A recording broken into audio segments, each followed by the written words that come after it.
안녕하세요. 축직먹입니다. 지난 시즌 맨유는 테나흐 감독 아래서 리그컵 우승, FA컵 준우승, 리그 3위라는 성과를 거뒀습니다. 하지만 이번 시즌 경기를 보면 맨유 경기력이 답답했던 적이 많습니다. 한 시즌 만에 너무 달라지니까 저는 그 이유가 알고 싶어졌고 지난 시즌 경기들을 다시 돌려봤습니다. 거기서 느낀 제 생각을 말씀드려 보겠습니다. 일단 이번 시즌에 맨유의 윙어들에게 공이 배달되었을 때 소유권을 너무 쉽게 잃는다는 느낌을 받은 적이 많습니다. 당연히 소유권을 잃으면 수비하게 되는 장면이 많아지고 우리 팀이 공격을 안 하니 답답하게 느껴지겠죠. 게다가 이번 시즌 팀의 최고 에이스인 브루노의 역할이 많아졌습니다. 찬스 메이킹, 키패스, 득점 등 공격 쪽에 집중해야 할 선수가 이번 시즌엔 후방 빌드업 도와주기, 수비 커버, 전방 압박, 거기에 본업까지 해야 할 일이 너무 많아진 것도 문제입니다. 지금은 단순히 문제 제기를 한 것이고요. 이제부터 지난 시즌과 어떻게 달라졌길래 답답하게 느껴지는지 설명드려 보도록 하겠습니다. 지난 시즌에 비해 답답해진 이유는 후방 빌드업에서 출발합니다. 지난 시즌 맨유는 3-1 빌드업을 바탕으로 다양하고 유기적인 빌드업을 수행했습니다. 맨유는 기본적으로 4-2-3-1 형태로 출전했습니다. 그리고 카세미루와 에릭센이 3선을 구성했고 왼발 센터백인 리산마가 빌드업에서 중요한 요소를 담당했습니다. 왼발 센터백인 리산마가 왼쪽 스토퍼 자리에 서주면서 3백을 형성합니다. 그리고 루크쇼가 사이드 쪽으로 와이드하게 벌려주고 카세미루가 피벗 역할을 해주는 거죠. 그 덕분에 에릭센을 한 칸 올려서 조금 더 공격적으로 쓸 수 있습니다. 아니면 루크쇼가 가운데 쪽으로 들어와 주면서 빌드업에 개입하는 3-2 빌드업의 형태도 많이 나왔습니다. 이 대형은 더블 피벗으로 공을 받아줄 경우의 수를 하나 늘려서 아까보다 더 안정적으로 탈출할 수 있다는 장점이 있겠죠. 혹은 대해 R을 세 번째 센터백으로 활용하면서 리산마와 바란이 벌리고 가운데 카세미루가 내려와서 피벗 역할을 해주면서 양풀백을 사이드까지 진출시키는 대형도 구성했었습니다. 이 대형은 경기장을 넓게 사용할 수 있다는 장점이 있죠. 카세미루 자리에 에릭센이 대신 들어갈 수도 있습니다. 오히려 카세미루를 앞쪽으로 올려서 카세미루의 박스 타격이나 공격력을 극대화할 수도 있겠죠. 의외로 공격력도 좋은 선수니까요.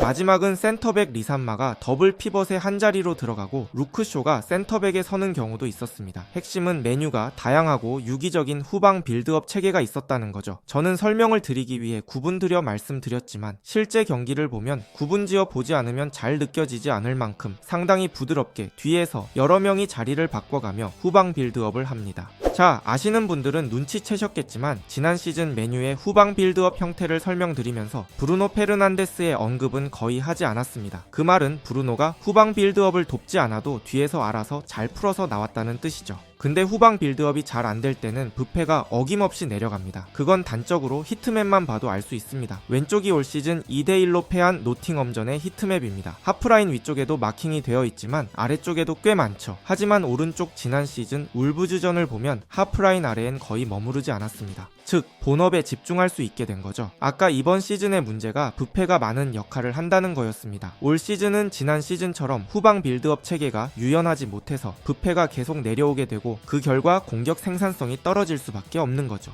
또 지난 시즌엔 루크쇼가 살아있었다는 게 아주 큽니다. 메뉴 축구를 많이 보신 분들은 아시겠지만 루크쇼가 얼마나 메뉴에서 중요한 존재인지 아실 겁니다. 리산마가 있을 땐 본업인 왼쪽 풀백에서 뛸 수도 있고 리산마가 부상이거나 없을 땐 왼발 센터백을 소화할 수도 있습니다. 실제로 리산드로가 23년 4월부터 부상을 당해 시즌 말까지 뛰지 못했고 그때 루크쇼와 린델로프가 그 빈자리를 메웠습니다. 왼발 풀백 말라시아가 살아있기 때문에 가능했던 일이죠. 루크쇼와 말라시아가 부상이 겹치지 않아서 쇼를 센터백으로 기용 가능했고 지속적으로 왼발 센터백을 포함한 후방 빌드업이 가능했죠. 근데 이번 시즌엔 왼쪽 풀백 말라시아는 아예 부상으로 한 경기도 소화하지 못했고 리산마는 23년 9월 말부터 못 나오다가 이번 토트넘전에 교체로 복귀했습니다. 그리고 루크쇼는 8월 말에 부상당해서 11월 말에 복귀했습니다. 3명이 전부 온전했던 적이 없고 암라바트, 린델로프가 왼쪽 풀백에 선 경우도 있었습니다. 즉 올 시즌은 테나흐의 후방 빌드업이 온전히 발휘될 조건이 아니었다는 거죠. 간단히 정리해보겠습니다. 왼발 선수들이 있을수록 더 유기적으로 돌아가는 테나흐의 후방 빌드업 체계에 왼발 수비 자원들이 부상을 당했고 그래서 후방 빌드업 체계에 문제가 생겼고 이 문제를 해결하기 위해 부패가 자꾸 내려오다 보니 보니 지난 시즌보다 공격도 안 되고 후방 빌드업도 안 되는 느낌이 들 수밖에 없죠. 그래서 공이 자꾸 끊기고 답답한 느낌을 받으셨을 것 같습니다. 그리고 자세히 뜯어보면 작년이랑 공격진의 성격이 꽤나 다릅니다. 작년엔 왼쪽 윙어로 레시포드와 산초가 주로 출전했습니다. 각자 색깔을 가진 윙어였습니다. 산초는 직접 마무리 짓는 능력은 좋지 않지만 공을 지켜주고 수비를 몰아둔 뒤에 주변 동료를 이용할 줄 알았죠. 반면에 레시포드는 지난 시즌 역습 속도, 라인 브레이킹에서 좋은 모습을 보여줬고 득점력까지 살아나며 모든 대회에서 30골을 넣었습니다. 물론 산초보다 레시가 훨씬 잘했지만 유형만 따졌을 땐 지난 시즌엔 테나흐에게 2개의 선택지가 있었다는 거죠.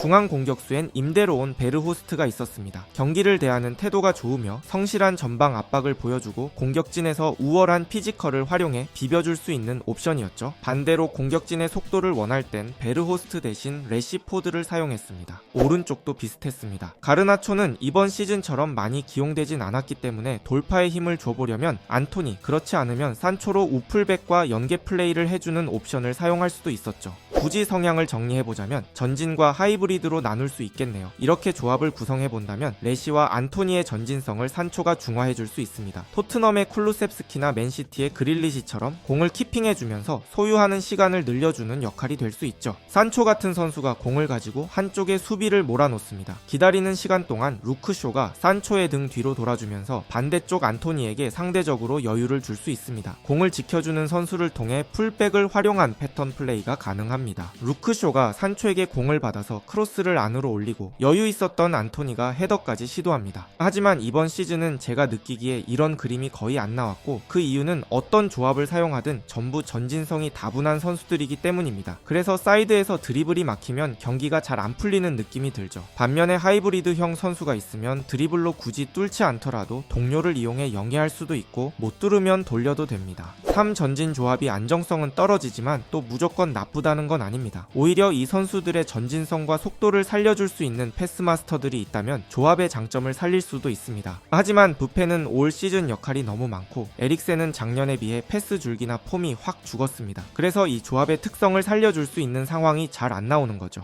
지난 시즌 레시포드가 30골을 넣었을 때의 장면들을 분석해보면 역습 상황에서 라인 브레이킹 움직임을 가져가고 뒤에서 부페 같은 선수가 공을 넣어줄 때 득점을 한 경우가 많았습니다. 올 시즌에 레시의 폼 자체가 죽은 것도 있지만 이런 장면이 많이 안 나오기도 했습니다. 즉 부페 같은 선수가 이런 패스에 온전히 집중할 수 있게 해줘야 하는 거고 그러려면 후방 빌드업이 매끄러워져야 합니다. 간단하게 정리하면 메뉴는 부페의 본업에 집중하게 할수록 높이 갈 수 있습니다. 후방 빌드업이 원활하게 돌아간다면 부페는 본업에 더 집중할 수 있습니다. 그 후방 빌드업이 돌아가기 위해선 루크쇼, 리산마, 카세미루가 건강해야 합니다. 공격이 잘 되려면 오히려 수비 쪽이 좋아져야 하는 팀이 메뉴죠. 리산마가 돌아온 시점에서 부상당하지 않고 카세미루와 루크쇼가 건강하게 돌아온다면 메뉴는 경기력과 성적의 개선이 될 가능성이 있다고 생각합니다. 과연 메뉴는 경기력의 문제를 개선하고 다시 반등할 수 있을까요? 오늘 영상은 여기까지고 비슷한 영상이 궁금하시다면 구독 부탁드립니다. 좋은 하루 되세요.